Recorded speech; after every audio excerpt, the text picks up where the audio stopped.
Welcome to Swiftuality, where we meet at the intersection of Taylor Swift and spirituality. We're your hosts. I'm Megan. And I'm Hannah.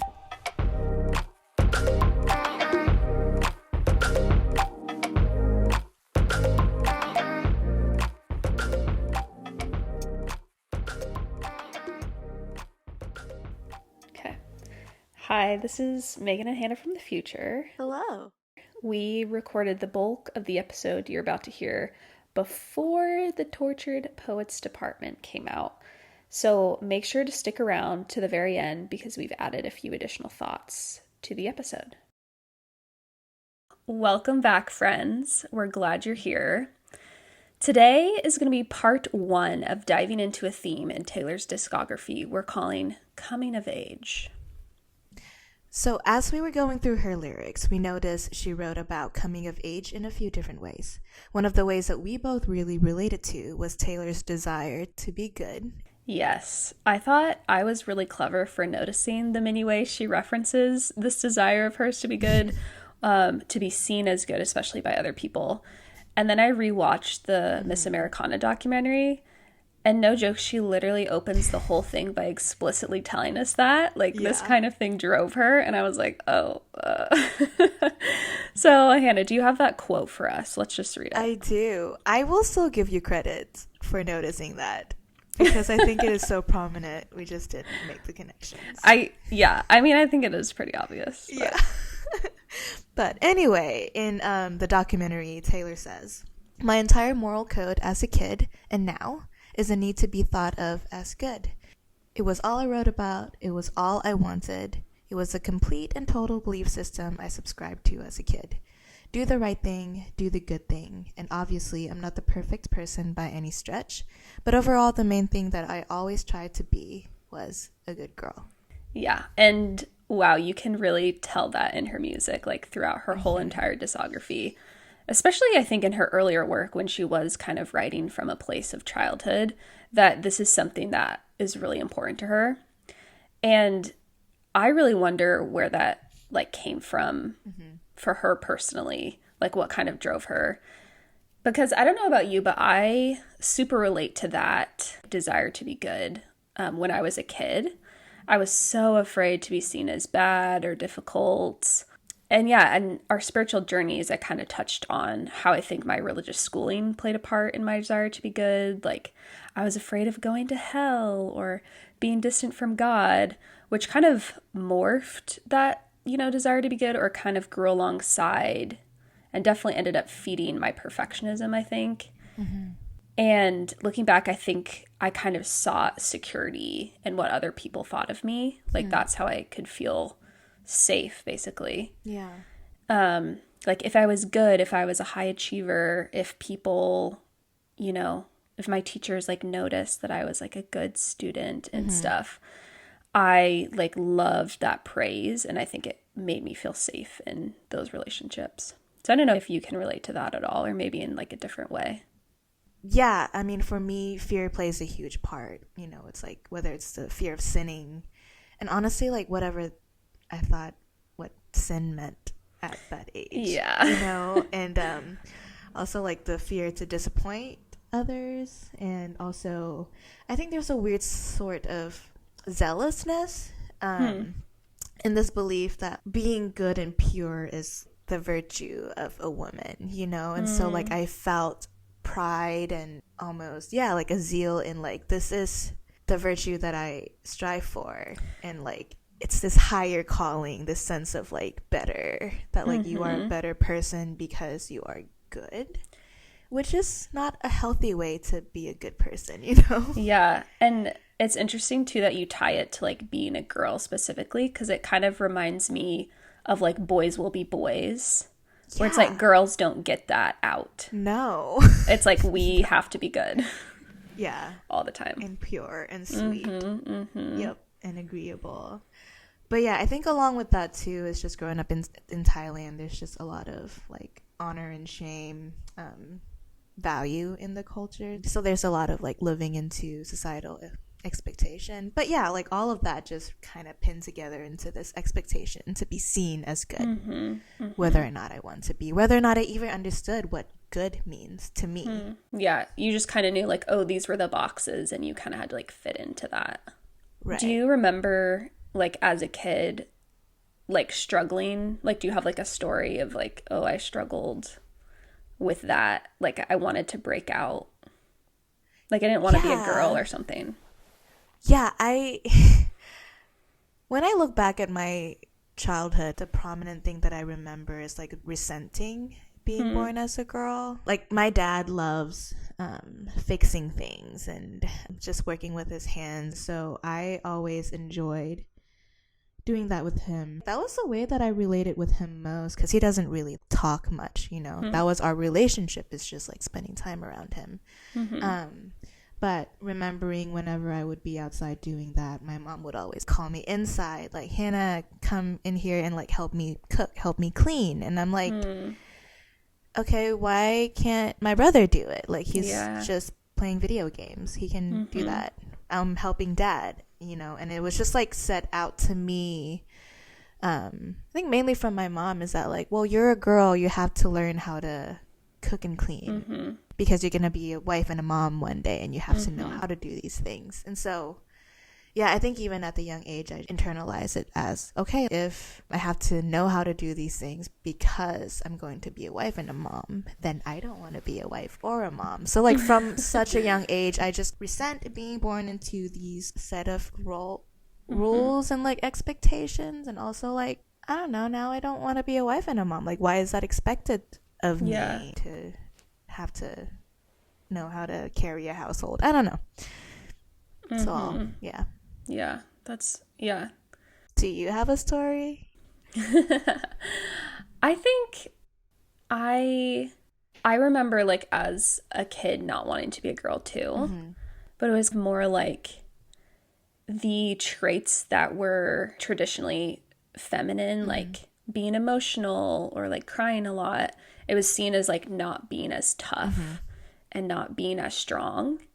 And so I think I kind of demonized femininity. Yeah, for sure. Because it was like, oh no, I want to be strong. Like, I want to be this. So it's like, I'm not gonna, like, I hated pink, which I still don't like pink, I think, as an actual color. Yeah. But just kind of that. And, oh, I don't want to, like, play dress up and stuff. Right. And me and my sister would buy clothes from the boys section. Yes. Like, we didn't even want to wear, like, girl clothes. Yeah.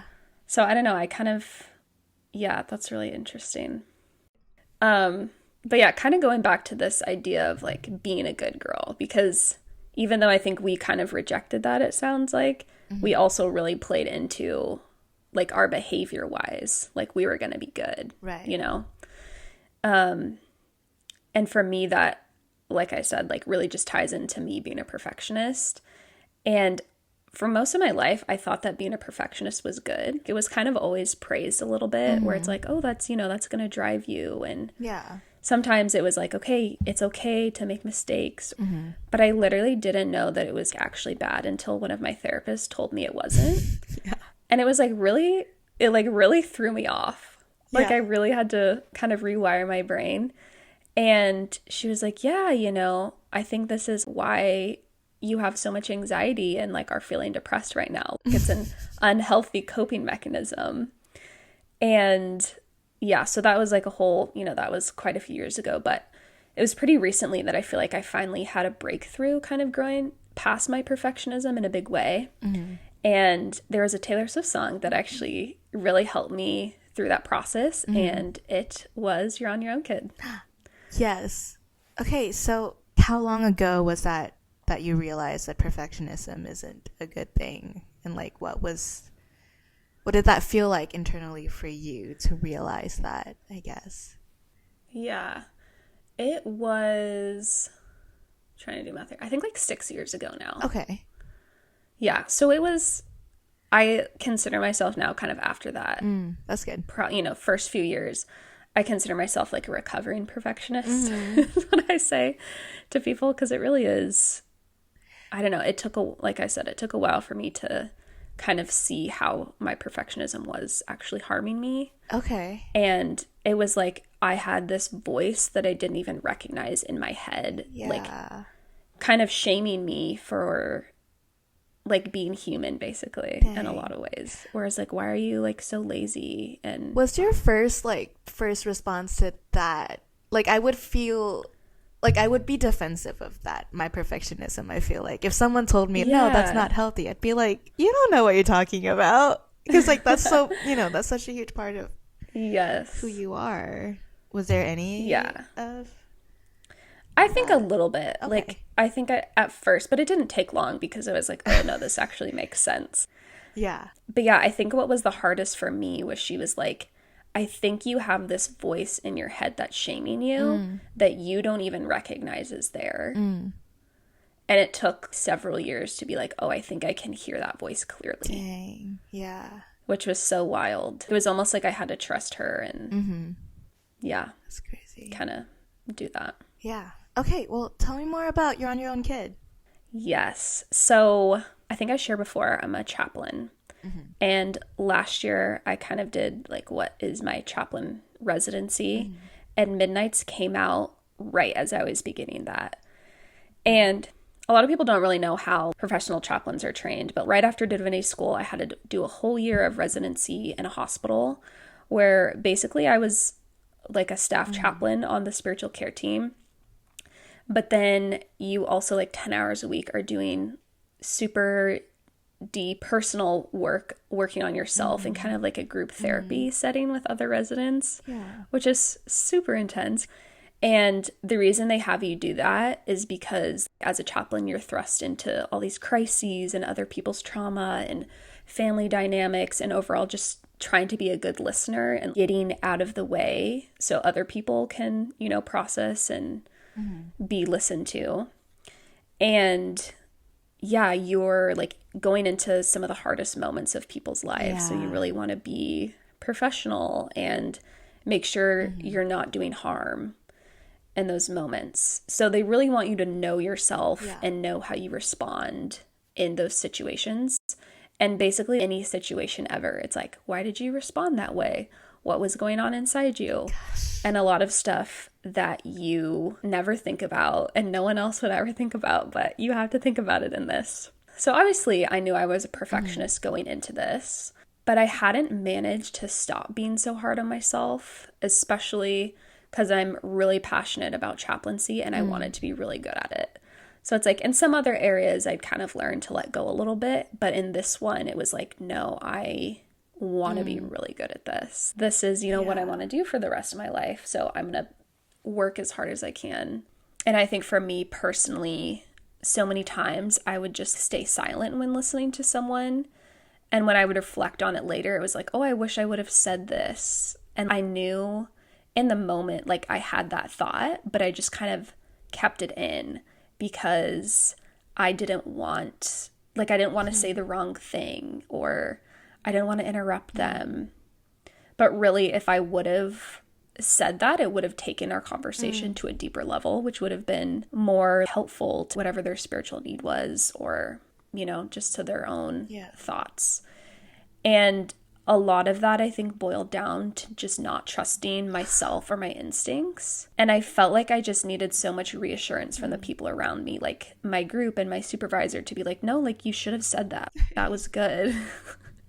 And like I needed them to tell me that I had good ideas or that, no, I don't think that would have been harmful to them. Like, you know, I was so afraid of that. And I just kind of paralyzed myself. I was just holding back so much out of fear. And most of all, I would cut myself off from the things that I would be feeling, like in responses to hearing people's stories, which I had to learn is actually like you want to be able to let yourself feel a little bit so that you'd be like, oh, wow, that made me feel really sad. Like, how does that make you feel? Or, you know, those kind of things can really help people feel seen, where it's like, oh, you heard my story and you felt the sadness that I feel. Is a really beautiful connection. So like we kind of talked about, I had to do these crazy on-call shifts. So I had to do 24 hours where I had to stay in the hospital. And I was the only chaplain in the whole hospital. So you just had to kind of figure out how to respond to whatever came up in those 24 hours. So Midnight's literally came out the day before I had my very first 24-hour shift. And I was so nervous because I'd only been working there a few weeks and literally couldn't even get to all the places in the hospital. So, like, if a code blue got called, I would have to ask for directions sometimes. What's the code blue? Oh, a code blue is when usually someone's heart stops. Fun times. And so a chaplain will go, yes. A chaplain will be there to support staff. And then also if there's any family members there, I'm just kind of there to hang out and be a supportive presence. So we have to respond to those. And so I was like, I don't even know if I can get to this place in the hospital if this is called.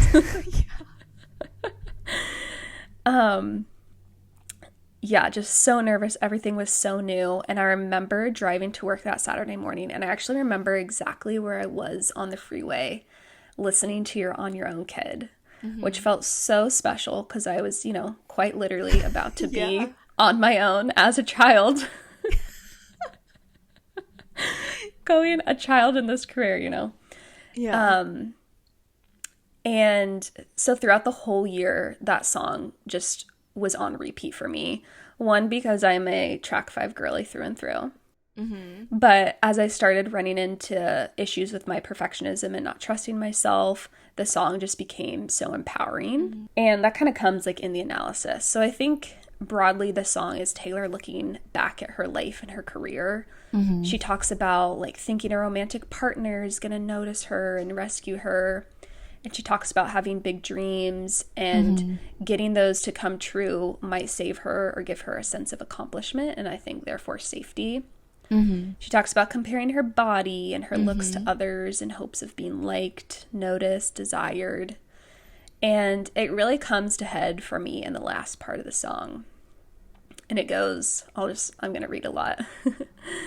From sprinkler splashes to fireplace ashes, which I think there's so many good interpretations of that line, but I think it's mostly just about like growing up and different phases of life.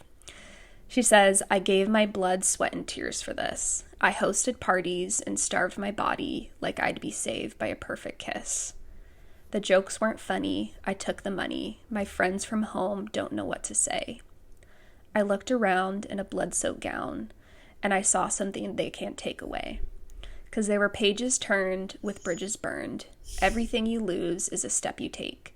So make the friendship bracelets, take the moment and taste it. You've got no reason to be afraid. You're on your own, kid. Yeah, you can face this. You're on your own, kid. You always have been. Oh, chills. Yeah.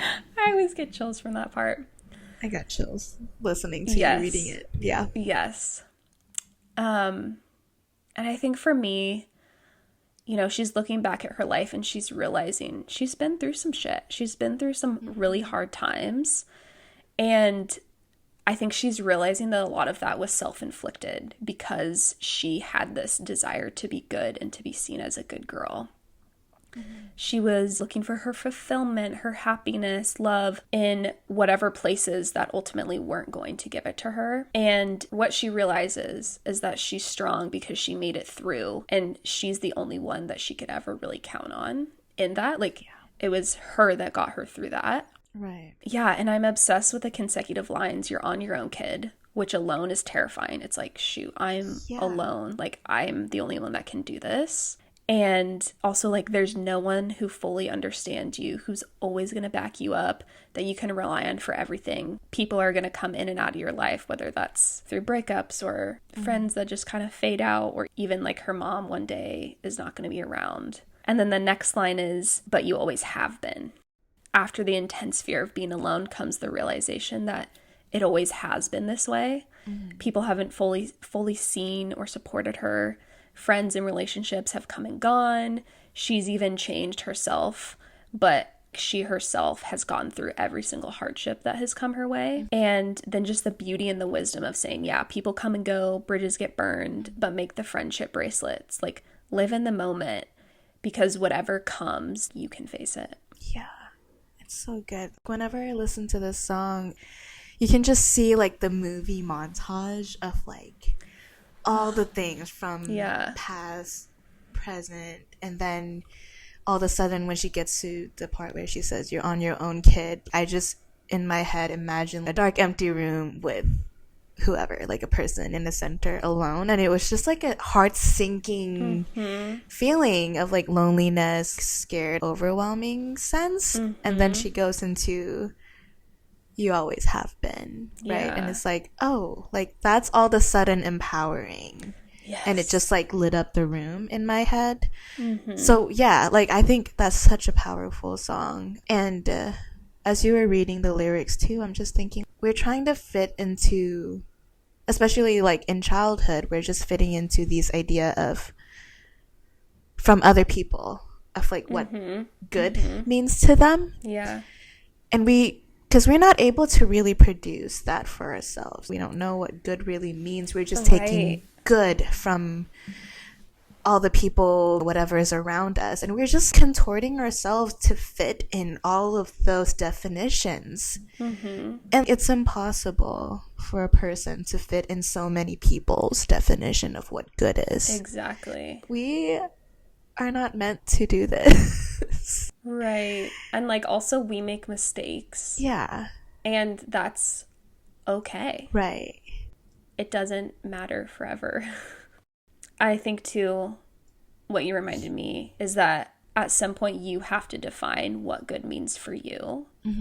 And the person you want to be. We get these messages growing up, but at the end of the day, when you're an adult, you have to make decisions about the standard of living you want to do. Right. You can't rely on everyone else's definitions, I think, because it's just going to end up hurting you. Yep. It's not, you can't live happily trying to please Right. everybody. Right, exactly. Another thing that made me like fall in love with this song more too when I was going through all her lyrics was the connection to a song on her debut album, to You're on Your Own Kid. And the song off debut is called A Place in This World, which always meant so much to me growing up because the first line is, I don't know what I want, so don't ask me because I'm still trying to figure it out. And like, I felt that so deeply for so long. And I just always felt so comforted. Like I remember driving around in my truck in high school, listening to that song and just being like, it's okay. And I remember being so frustrated, especially my senior year of high school, where everyone's like, oh, what's next? Like, what are you doing? Like, what do you want to do? And I'm like, I don't know, so don't ask me because I'm still trying to figure it out, you know? But yeah, the connection to You're on Your Own Kid. The chorus goes, I'm alone on my own, and that's all I know. And I just love that because in You're on Your Own Kid, she's also like, you're on your own, kid. Yeah. But she knew that. I don't know when she wrote the song. I think she was like 12 or 13. Jesus. Yeah. And it's like she knew all along that she was on her own. And it just kind of proves to me the inner wisdom that we all have of being like, we know things when we're pretty young. Yeah. And instead of that being sad as a kid, when you grow up, it's like, no, like you're on your own, kid, and I always have been. And I've gone through every single challenge that's come my way. And I just love that now as an adult, she's seen that as a strength instead of a weakness. Yeah. Also, I just did not envision you driving a truck in high school, but I love that. Yep. I had a little I had a little Ford Ranger, which was my love. Yeah. Anyways, yeah. Do you have any other songs that kind of talks a lot about this like perfection, good girl image? Because we know, like, I mean, we already mentioned that there's a lot in her discography. Right. So any other ones that comes up for you? Yes. I have a few in her early albums. The first one is Tied Together with a Smile, which is also off debut. I think this really shows, I think she's actually like writing this song about someone else, but I'm like, girl, I think this is you. Don't pretend. Yeah. And the line goes, and no one knows that you cry, but you don't tell anyone that you might not be the golden one, and you're tied together with a smile, but you're coming undone. Which to me is just like, you're trying to be the golden one, and it's not working. And like, you're trying to hide it from others that it's not working. And just how painful that is to try to keep, you know, the good girl image up. Like, I want to be the golden one, the one that's destined for greatness and the one that's good, Yeah, and I think the pain is in us knowing that it is an image. Like, it is not truly, like, we're not truly good, Yes, that's such a good point. Yeah, so, like, I think that is the pain, that, like, knowing that it's not innate, natural thing for us to fit into that perfect good girl image. It's not real. Yes, for me it goes back to we are all innately sinful, and so you can't trust yourself, which it's like, oh, I can see exactly where this comes from. But you're like, oh, I should do good, but I don't want to do good sometimes. And then it's like, but I have to hide it. Like, I don't know. Yeah. That's a lot to carry as a child. Yeah. I know you mentioned mean, and then we're going to talk about, I want to talk more about that idea of, like, not trusting yourself. Yes. Yes. So Mean is off her third album, Speak Now. So she's a little older, but I think, she writes this song about a bad review she got. Yeah. And she writes, "You've pointed out my flaws again, as if I don't already see them. And I walk with my head down, trying to block you out because I never impress you. I just want to feel okay again." So it's her, like, hardcore struggling with someone doesn't like me. Yep. And it's caused her some sort of emotional upheaval enough for, like, she writes this whole song about it. Yeah, because it's like, when you put so much energy into being good and to be seen as good and knowing that it didn't work, like, that hurts. Yeah. And I just love that she says, "You pointed out my flaws again, as if I don't already see them." She's like, I'm hard enough on myself. Right. And then I think another interesting thing to bring up at this point, too, is when she did the graduation speech at NYU in 2022, she talks about the pressure she received as, like, a teen and a young adult to be perceived as good so that all the kids in America, she says, would be perfect little angels. Right. So it's like, not only was she kind of, I think, had this in her all along, but then she's thrust into this scene where she's expected to be good, even in, like, the quality of her music, like, not swearing, and the content is supposed to be safe for children to listen to, which is like, why did that get put on her? Right. And now she's, like, a role model for, like, every little girl in America. Right. She didn't ask for that. No. Yeah. Also, like, isn't that the parents' job? Right. And also, like, no man is ever held to that standard. No. In Hollywood or the music industry. Like, literally never. Yeah. It's just, breaking her back, carrying the expectation of the whole world. Yes. Yes. And she did it gracefully. Like, oh my gosh. Like, it's crazy. Yeah. Yeah. That's another conversation. It is. But then we get into, I think in 1989, we kind of see this change in her. So I think you have some songs prepared for that. Yeah. So the title of our episode today is Good Girl Faith in a Tight Little Skirt. And I think that is such a perfect summary of going through the things that she did with all the expectations, all these wrestling with being seen as good and kind of contorting herself to fit into everyone's expectation. And then now she's just kind of coming out and saying, you know what? I'm going to wear a tight little skirt. And I can still have a good girl faith. I'm still a good person. Even with all these criticisms that you're going to make about me. It's like she's not taking definitions of what's good from other people anymore. At this point, it's just like, I've come up with my own understanding of what good means. And this is my definition, and I'm okay with it. Yeah, she's starting to live a little bit. Yeah, like, it's just such a good summary of, like, growing up and then being comfortable in herself.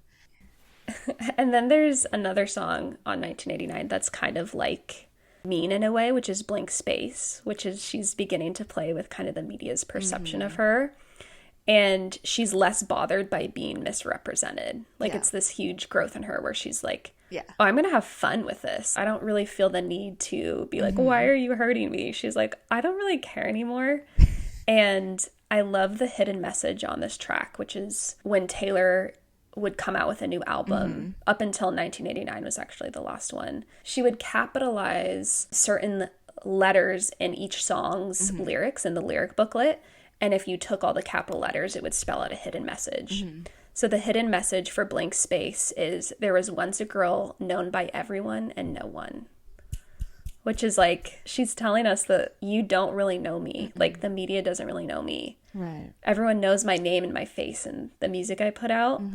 But really, you don't know who I actually am. So it's her becoming comfortable with not being perceived the way that she wants to, because she knows who she really is now. I love that. And then our favorite, Reputation, is when things really start to go down, which, like, this is the ultimate burning down of Taylor's good girl image. She realized she doesn't have control over what people did to her or thought of her, no matter how good she tries to be. Like, being good didn't protect her. She still got screwed over. Right. Yeah, and so there's so many good songs on this whole album. I don't know, Hannah, if you have anything to add to that. I did something bad. I mean, starting off, right? It was just like a fully, like, they said I did something bad. Why does it feel so good, right? Like, that kind of, like, defining what good and bad is for her, and just coming out right, saying it, you know. And I'll do it over and over again if I could. Like, I don't regret it. Yes. Oh, Reputation is just such a special place in my heart. For sure. Talk to me about My Tears Ricochet. Yes. Well, I think I definitely talked about this in our Spiritual Journeys episode, but just the line, "I didn't have it in myself to go with grace," is such a clear another part of this story of, like, I knew what it would have been like to go with grace or to be the good girl in this, but she's like, I didn't even have it in myself to do that anymore. She's kind of over that. She doesn't need to do that. Don't have to perform anymore if I don't feel like it. And I think same idea in Mad Woman that I really love is just like, I'm gonna be angry. And I'm not gonna pretend that I'm not angered by your actions. And she's like, it's you that made me mad. Right. She's not afraid. Right. And then I think as we go into Midnights, Bejeweled is another song kind of alongside You're on Your Own Kid that really helped me move past some of my perfectionism and trying to learn to trust myself. I realized I was putting so much weight into what other people thought of me, other people's opinions, and I realized they just didn't deserve that. They didn't earn it. And so the first line of Bejeweled says, "Baby love, I think I've been a little too kind. Didn't notice you walking all over my peace of mind in the shoes I gave you as a present." Where it's like, I gave you the authority over me that you didn't deserve. Yeah. And then the other thing she says in the song too, she says, "I think I've been too good of a girl. Did all the extra credit, then got graded on the curve. I think it's time to teach some lessons." Which is totally, I feel like the story of trying to be a good girl is like, you never win. It never works out for you. No. You can like put as much weight into other people's opinions as you want, but in the end, it's just going to hurt you. Yeah. And it's like, I think it's time to teach some lessons. Like, I know the lesson, you know, like I also have a lesson plan of my own. Like, I don't have to sit here and take your lessons. She's like, I can actually teach you the lesson. Right. So like, let me tell you. I love that so much. So I think kind of to conclude my story, it wasn't easy and this took a lot of time. And obviously I'm still working on a lot of those things. I had to take some scary risks in the beginning, but little by little with that kind of practice and choosing to trust myself, I was able to make huge strides in overcoming my perfectionism. And I don't know, I just feel like it helped me build, like I worked out the muscles. I figured out what muscles I needed to work on to be able to like keep making progress throughout my life and my career. That's so great. Yeah. So as you're looking forward to being a recovered perfectionist, do you see a place for perfectionism still? And what does perfectionism means to you in the future? Like, you know what I mean? Yeah. What a good question. I honestly don't. Mm. I don't think that it serves. I think like the drive to do your best is definitely valuable, obviously. Mm. But it's literally impossible to be perfect, to do something Right. perfectly. You're only going to hurt yourself by trying. Mm. And especially because I used shame and guilt to try and get myself to do things. Mm-hmm. Like, that's never going to be good for me. Yeah. So, no, I don't think like, I don't know if I really will ever be fully recovered. I hope to be. Mm. And I think, I don't know, kind of coming to the other side of, I did have this huge moment of growth. I've also had to learn to be okay with still struggling through not trusting myself or being hard on myself. Mm-hmm. And in terms of wanting other people's opinions or feedback, I need to figure out what is an appropriate amount of feedback to accept and from whom am I accepting this feedback. And like, it's okay to need assurance, and like there's just a basic human level of love and connection that we want from other people. So sometimes it's a fine line. I was gonna say, I like the idea of like giving a feedback to your own feedback, right? Because like I think you can argue with your feedback. So if someone gives you a feedback that you don't agree with, you can just be like, actually no, I think I was doing a good thing there, and you know, not allowing that to fuck your head up. Right. It can be like, thank you, but I know what I'm supposed to do. No, thank you. Yeah.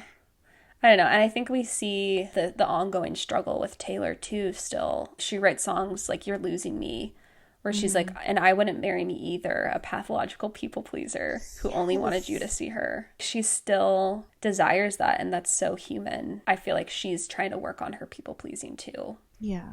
But, it still comes out. And it's in all of us. Oh, for sure. I think like evolutionarily, that's how we stay safe in groups, Yeah, that is true. Yeah. So we do need a little bit of that because we do need relationships in our life. Mm-hmm. Oh, wow. This has been such a good episode. I'm excited for everyone to hear this. Thank you so much for sharing your story. And I think that resonates with a lot of people. And I'm so excited to keep doing this coming of age series. Too. Because it's so fun to see Taylor's growth and then look at our own growth alongside of it. So get excited for the next few episodes. And yeah, once again, if you have a story or a song that's important to you, we would love to hear from you. We want to get as much diversity on here. So email us at swiftduality.podcast@gmail.com if you want to be on the show. We'd love to have you. Yep. And yeah.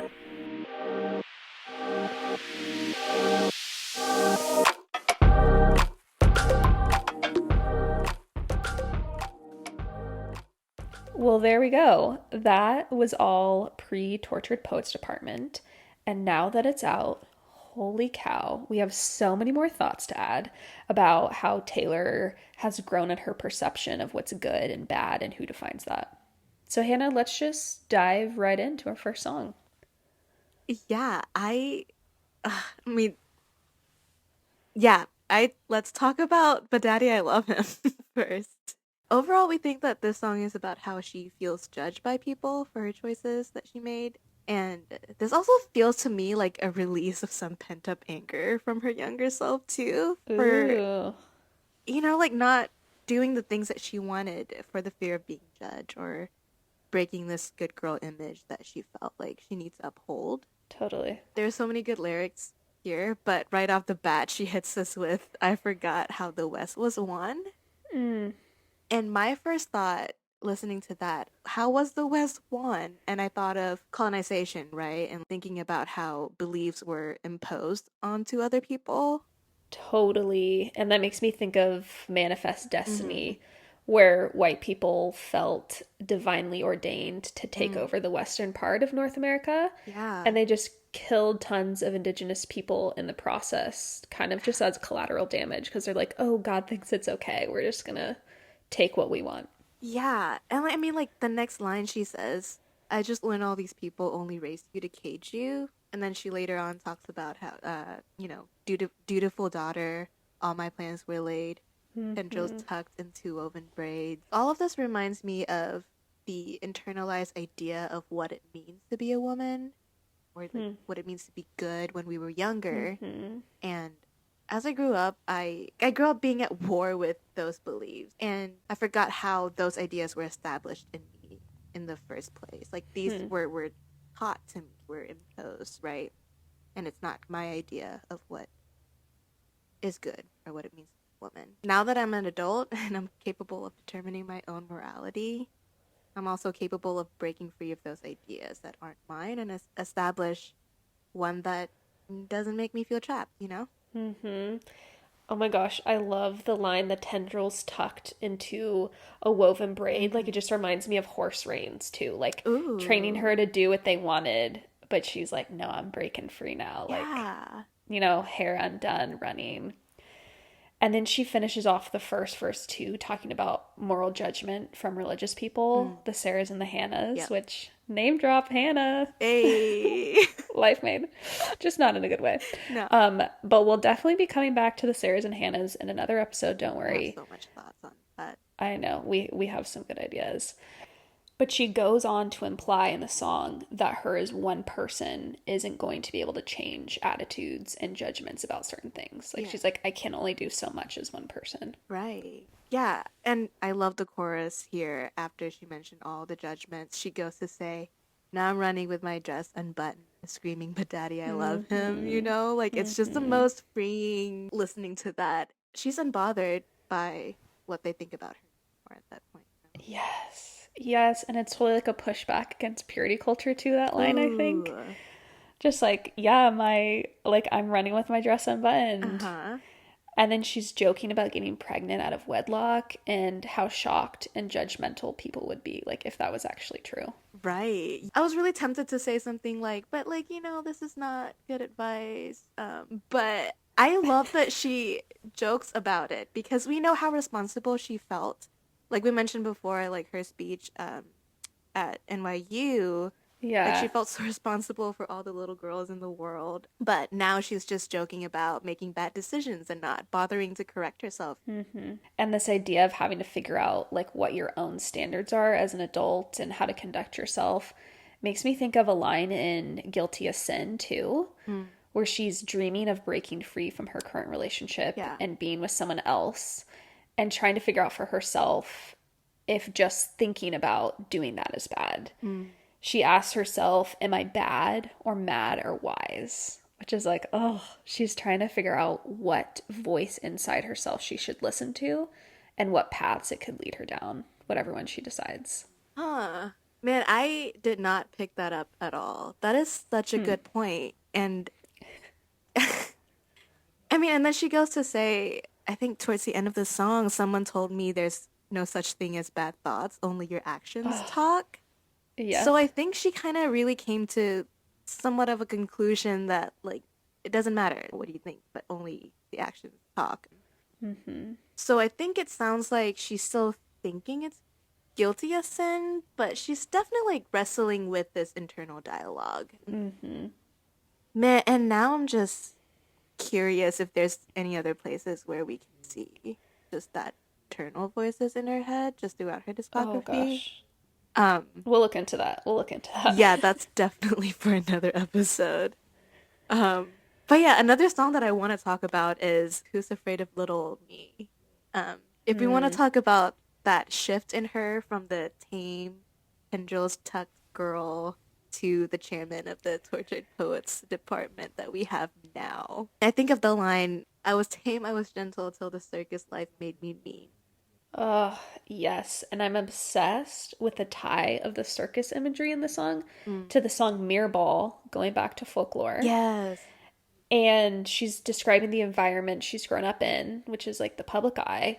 And it's basically taught her to kind of play this character of who people expect her to be. Yeah. But she sings about reflecting what outsiders looking in are projecting onto her, this mirror ball, and how she's just kind of stuck performing to fit people's expectations or their perceptions of her. Yeah. And like to see the evolution from Mirror Ball, where she's kind of just sad about the position she's in, to Who's Afraid of Little Old Me, where she's pissed now, and the whole song is Yes. just talking about how maintaining the good girl image is not working anymore, and she's making herself known, and she'll bite back at those judgments and criticisms.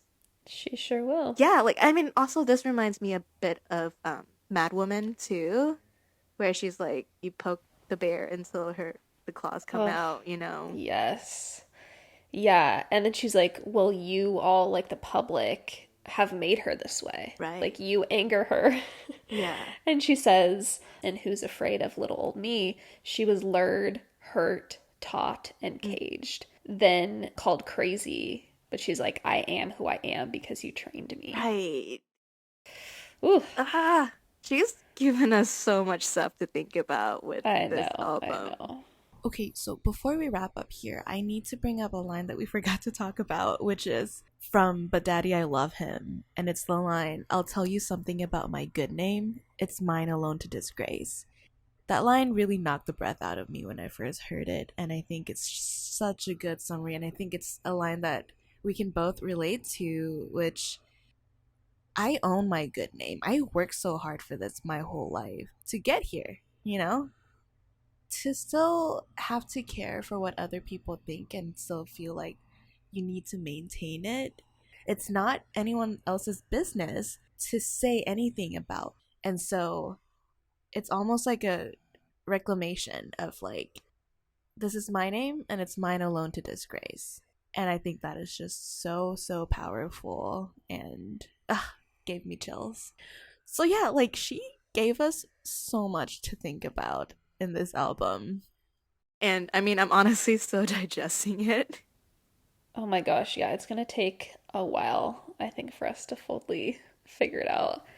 We have so many ideas for episodes brewing because of this, but we should probably wrap this up for now. It's been so crazy looking over her whole discography with attention to how she sees herself as good and her concern for how other people will see her.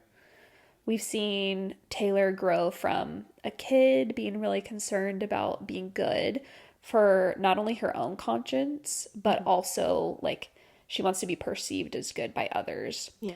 to now someone who cares less about what other people think because it's impossible to be good in the eyes of everyone, basically.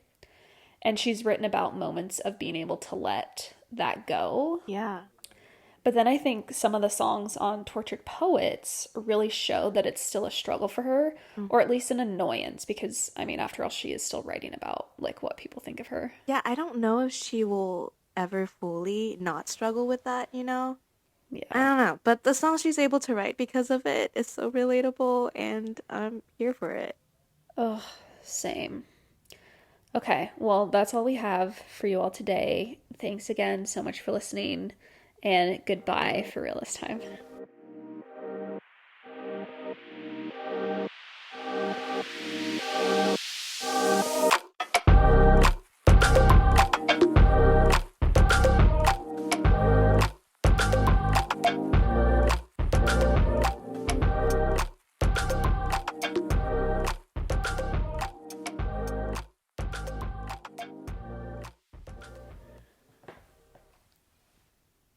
Nailed it.